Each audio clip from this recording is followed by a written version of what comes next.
اللہ نے ہمیں حکم دیا ہے ادعونی استجیب لکم، اے بندے تم مجھ سے دعا مانگ، میں تیری دعاؤں کو قبول کرنے والا ہوں۔ اور نبی کریم صلی اللہ علیہ وسلم نے فرمایا استغفروا لاخیکم فاسألوا له التثبیت فإنه يسأل الآن۔ نبی کریم صلی اللہ علیہ وسلم نے فرمایا کہ تم اپنے بھائی کے لیے مغفرت کی دعا کیجیے، اس لیے کہ ابھی خبر میں پوچھا جانے والا ہے، اس کے پاس فرشتے حاضر ہو کر اس سے سوال جواب کرنے والے ہیں۔ تو ہم میں سے جو بھی اس کی تدفین میں شریک ہوئے ہیں، ہر بندے کو چاہیے تو انفرادی طور پر کھڑے ہو کر اللہ کے حکم کے مطابق، اللہ نے کہا ادعونی، اے بندے تم مجھ سے مانگ، استجب لکم، میں تیری دعا کو قبول کروں گا۔ تو ہر ایک بندے کو چاہیے کہ جس جنازے میں بھی آپ شریک ہوں، آپ جو ہے تدفین سے فارغ ہونے کے بعد 1 منٹ 2 منٹ کھڑے ہو کر میت کے لیے، جس کو آپ اپنے ہاتھوں سے دفنا رہے ہیں، اس کے لیے کھڑے ہو کر استغفار کریں، مغفرت کی دعا کر کے جائیں۔ اللہ کے نبی صلی اللہ علیہ وسلم نے 2 جملے، اے اللہ تو اس بندے کو معاف کر دے، اس بندے کو بخش دے، اور دوسرا جملہ اللہ کے نبی کا یہ تھا کہ اللہم ثبتہ بالقول الثابت، اے اللہ تو اس بندے کو خبر میں ثابت قدمی عطا فرما۔ ثابت قدمی اس لیے کہ ہم اس کو دفنا کر واپس چلے جائیں گے، جانے کے بعد اکیلا تنہا قبر میں رہ جائے گا، تو ہمارے جانے کے بعد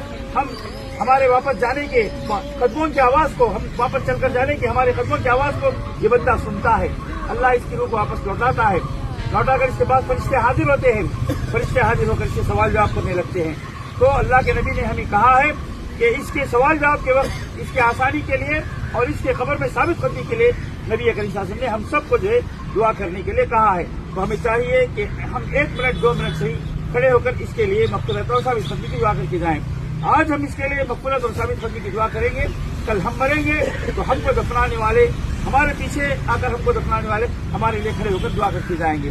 میں اکیلا کھڑے ہو کر دعا کروں، آپ آمین آمین کہہ کے چلے جائیں، اس سے نہ میت کو فائدہ ہوگا نہ مجھے فائدہ ہوگا۔ اللہ کا حکم ہے ادعونی، اے بندے تو مانگ، استجب لکم، میں تیری دعاؤں کو قبول کروں گا۔ استکبرون عن عبادتی سیدخلون جہنم داخرین، جو بندے مجھ سے دعائیں مانگنا نہیں کرتے، دعاؤں سے اعراض کر کے منہ موڑ کر چلے جاتے ہیں، ان قریب ایسے لوگوں کو ذلیل کر کے جہنم میں داخل کروں گا۔ تو اللہ حکم دے رہا ہے کہ دعائیں مانگیں، ہم اللہ سے دعائیں کثرت سے دعائیں مانگیں۔ تو ہمارا فریضہ ہوتا ہے کہ اللہ کے نبی صلی اللہ علیہ وسلم نے یہ بھی فرمایا تھا کہ حق المسلم علی المسلم ست، ایک مسلمان کا دوسرے مسلمان پر 6 حق ہیں، ان میں سے ان یتبع الجنازہ، اللہ کے نبی نے فرمایا کہ کوئی مسلمان بندہ انتقال ہو جائے تو اس کے جنازے کی اتباع کرو، اس کے جنازے کے پیچھے جاؤ اور اس کو جو ہے اللہ کے حوالے کر کے جاؤ، یہ بھی ہمارا حق ہے۔ تو ہمارا حق یہ بھی ہے کہ ہم اس کے دفنانے کے بعد ہم اس کے لیے کھڑے ہو کر مغفرت کی